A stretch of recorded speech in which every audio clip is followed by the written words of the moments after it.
Step 1. Plan your video. Planning is important so that your video has structure and you don't go off topic. This can be simple bullet points, writing a script, drawing scenes, or even following a lesson plan as a guide. Bullet points are fast and can be useful for quick videos to ensure you cover the main purpose of your video. Scripts can take a little longer.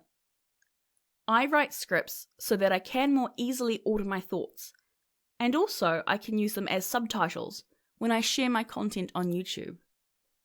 Drawing out the scenes takes the most work, but it can give you a really clear idea when recording and editing where everything is meant to go.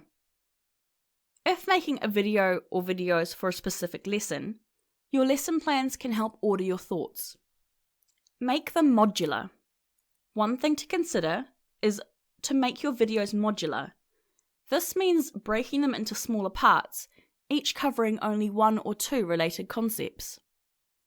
It is better to have 6 5-minute videos than one video that takes half an hour to watch. There are 3 reasons for this.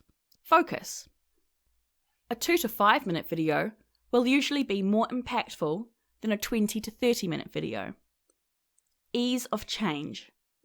Videos are a lot of effort to make, and hopefully you want to use them next year with new students.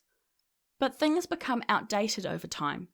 So, if 2 minutes of a 30-minute video becomes outdated, potentially the whole thing is now unusable. Concepts. Longer videos are often trying to do too many different things.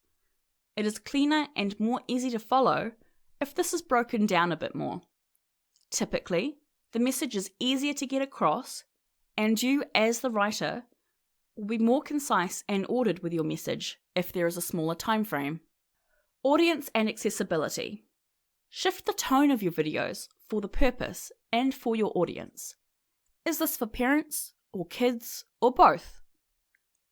Is this a quick intro to explain an activity or a more planned teaching moment? BBC News is for a very different group of people than Dora the Explorer. They use different colours, images, language, and move at much different paces. Do you have any accessibility needs to consider, like colour blindness, dyslexia, or cultural differences? For example, in New Zealand, we often use idioms, which can be hard for those who don't have New Zealand English as their first language. Here are some popular planning tools: a pen and paper or printed template, storyboard programs like Storyboarder or Plot, or writing programs like Google Docs, Microsoft Word, or iWork Pages. See what works best for you.